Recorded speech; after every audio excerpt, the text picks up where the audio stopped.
Okay case, நான் back with another video. எல்லாருக்கும் good afternoon. So இன்றைக்கி யார் பர்த்டே செலிப்ரேட் பண்ணுறீங்களோ எல்லாருக்கும் ஒரு பெரிய பர்த்டே விஷயம். ஸோ வீடியோ எண்டு வரைக்கும் பாருங்கள். ஒரு விஷயத்தை பற்றி பேச போகிறேன். உங்ககிட்ட இந்த ஒரு எப்படின்னா ஒரு ஓட்டுன்னு சொல்கிறதா, ஓகே ஓட்டுன்னே வச்சுக்கலாம். நம்ம மாஸ்டர் படத்தில் நிறைய கேஸ்டிங் இருக்காங்களா, அதில் ஒரு கேஸ்டிங் அப்படின்னா நம்ம ஆக்டர் லுல்லு அவர்கள். மோஸ்ட்லி இவர் எந்த படத்தில் தெரியுமா நல்லா ஃபேமஸ் ஆனார்? நம்ம கௌதம் கார்த்திக் நடித்த ஒரு படம் இருக்குல்ல, இந்த பர்மாவை பேஸ் பண்ணி. ஐயோ படம் பேர் ஞாபகம் வர மாட்டேங்குது. ஓகே, அதை பற்றி அப்படி யோசிச்சுட்டே இருப்பேன் நான். என்னன்னு தெரியல, தூங்கி எழுந்தோடனே நிறைய விஷயம் ஞாபகம் வராது எனக்கு. ஸோ அந்த படத்தில் தான் அவரோட ஆக்டிங் ஸ்கில்ஸ் பயங்கரமாக இம்ப்ரூவ் பண்ணுவார். ஸோ அதுக்கப்புறம் சர்க்கார் படத்தில் நடித்தார். அண்ட் கைதி படத்துலையும் பார்த்தீங்கன்னா அவர் நடிச்சிருப்பார், பயங்கரமான ஆக்டிங் பண்ணியிருப்பார். ஸோ அவர் பார்த்தீங்கன்னா பிஹைண்ட் வுட்ஸில் ரீசெண்டாக வீடியோ கால் மூலியமாக இன்டர்வியூ எடுத்திருக்காங்க. ஸோ சில விஷயங்களை பார்த்தீங்கன்னா அவர் ஷேர் பண்ணார். அதில் அவர் சொல்லும்போது அந்த ஒரு என்னது அந்த உணர்ச்சிகள், அந்த ஒரு உணர்ச்சி வாசிப்பட்டு பேசுறது, அதெல்லாம் பார்த்தீங்கன்னா கிளியராகவே தெரியுது அவர் எந்த அளவுக்கு எக்ஸைட்டாக இருக்கார் இந்த படத்தை பற்றி அப்படின்னு சொல்லிட்டு. அதில் சில விஷயங்கள் நான் ஷேர் பண்ணுறேன், மொத்தமே ஷேர் பண்ண போகிறதில்ல. அவர் என்ன சொல்லுவார்னா, இந்த மாதிரி சர்க்காரில் நடித்ததுக்கப்புறம் எனக்கு விஜய் சார் ஆஃபீஸ்லேருந்து ஃபோன் வந்தது, நல்லா நடிச்சிருக்கேன் நண்பா, நல்லா பண்ணியிருக்கேன் அப்படின்னு சொன்னார். நான் ஃபஸ்ட்டு நம்பவே இல்லை, அவ்வளோ ஒரு ஷாக்கிங்கான ஒரு எக்ஸ்பீரியன்ஸாக இருந்தது, இது நான் யார்கிட்டையுமே ஷேர் பண்ணல அப்படின்னு சொன்னார். அதுக்கப்புறம் சர்க்கார் முடிஞ்சதுக்கப்புறம் இந்த மாதிரி விஜய் சார் படங்களில் நடிக்கிறீங்களா அப்படின்னு சொல்லிட்டு அவங்க டீம் கிட்ட ஆக்சுவலாக கேட்டாங்களாம். ஸோ அதுக்கு பார்த்தீங்கன்னா இவங்களும் ஓகே சொல்லியிருக்காங்க. மாஸ்டர் அந்த படத்தோட இப்போ லோகேஷ் கனகராஜ் அவர்களுக்கு இவங்களுக்குலாம் பார்த்தீங்கன்னா ரொம்ப ஒரு பாண்ட் அப்படின்னு சொல்லலாம். பிகாஸ் இவங்களோட படத்தில் நிறைய படத்தில் இவங்க நடிச்சிருக்காங்க, ஷார்ட் ஃபிலிம்ஸ்லேருந்து எல்லாருமே. ஃபஸ்ட்டு சொல்லும்போது லோகேஷ் இவர் கண்ணில் ஆக்சுவலாக தண்ணியே வந்துருச்சு அது அப்படின்னு மென்ஷன் பண்ணுவார்.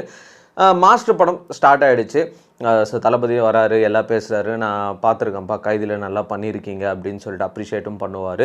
அதுக்கப்புறம் ஒரு இன்சிடெண்ட் நடந்தது, தளபதி இந்த மாதிரி பேசியிருக்காரு, ஷார்ட் ஃபிலிம் நடிக்கிறாங்க, எப்படி இந்த அளவுக்கு எக்ஸ்பீரியன்ஸ் ஒரு சீன் பேப்பர் கூட இல்லையே அப்படின்னு சொல்லிட்டு தளபதியே பார்த்தீங்கன்னா யோசிச்சாராம். இன்னொரு விஷயம் என்ன இவர் பதிவு பண்ணுவார் அப்படின்னா, பிகில் கூட கைதி படம் ரிலீஸ் ஆனப்போ நான் கைதி படத்தில் நடிச்சிருந்தேன், பட் நான் ஃபஸ்ட் டே ஃபர்ஸ்ட் ஷோ பிகிலுக்கு தான் போனேன். அந்த அளவுக்கு ஒரு தீவிரமான தளபதி ஃபேன் நான். அவரோட படத்தில் நடிக்கிறப்போ அந்த ஒரு விஷயமே வேறு மாதிரி ஆக்சுவலாக எனக்கு ஃபீல் ஆச்சு.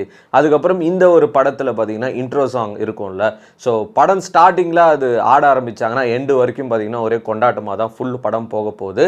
அண்ட் முக்கியமாக தளபதிக்கும் சேதுபதிக்கும் இருக்கிற அந்த ஒரு விஷயம், அந்த ஒரு சீன்ஸ் எல்லாமே பார்த்தீங்கன்னா இப்போ வரைக்கும் தமிழ் சினிமாவில் பார்த்துருக்கவே மாட்டாங்க, வேறு டாப் நாச்சாக இருக்கும் அப்படின்னு சொல்லிட்டு அவரோட லாங்குவேஜில் பார்த்தீங்கன்னா அதில் மென்ஷன் பண்ணியிருந்தார்.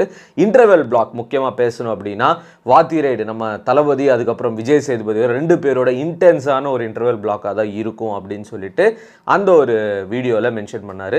எனக்கு என்ன தெரியல, அந்த வீடியோ பார்க்குறப்போ கொஞ்சம் மனசுக்கு ஆறுதலாக இருந்துச்சு. அப்டேட் எதுவுமே வராது, பட் இந்த ஒரு விஷயம்ன்றது பிஹைண்ட் வுட்ஸில் அவர் பேசின இன்டர்வியூன்றது 100% ட்ரூ. அப்டேட் வராது, அவர் படத்தில் நடிக்கிற ஒரு கேஸ்ட் அதை பற்றி பேசும்போது.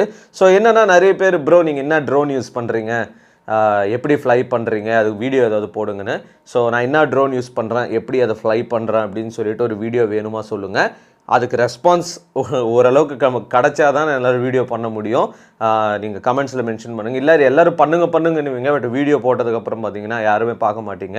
ஸோ அது ட்ரோன் நான் எடுத்து வீடியோ எடுத்து பண்ணுறதுன்றது ரொம்பவே ரிஸ்க்கான ஒரு விஷயம் இந்த டைமில் ட்ரோன் ஃப்ளை பண்ணுறது. பட் நீங்கள் கேட்டிங்க அப்படின்னா கண்டிப்பாக நான் பண்ணுறேன். உங்களோட இதை கமெண்ட் செக்ஷனில் மறக்காமல் மென்ஷன் பண்ணுங்கள். அண்டு நம்மளோட பேஜ் ஆக்சுவலி நேச்சர், அந்த பேஜுக்கு சப்போர்ட் பண்ண எல்லாருக்கும் மிக்க நன்றி. ஸோ யார் யார் ஃபாலோ பண்ணலையோ அந்த பேஜ் என்ன பேஜ் ப்ரோ அது அப்படின்னு நிறைய பேர் புதுசாக யோசிப்பீங்க. டிஸ்கிரிப்ஷனில் கமெண்ட் செக்ஷனில் லிங்க் இருக்குது, போய் ஃபஸ்ட் செக் பண்ணி பாருங்கள். பிடிச்சிருந்தா ஃபாலோ பண்ணுங்கள். Peace out and stay safe guys. Thalapathy கோடான கோடி ரசிகர்களின் என்றும் அறிவதி, பிக் ஷாட் இவர் பிளாக் பஸ்டர் வந்த மகுமதி, இக்னோர் நெகட்டிவ் வெட்ட சொன்ன தங்க தளபதி.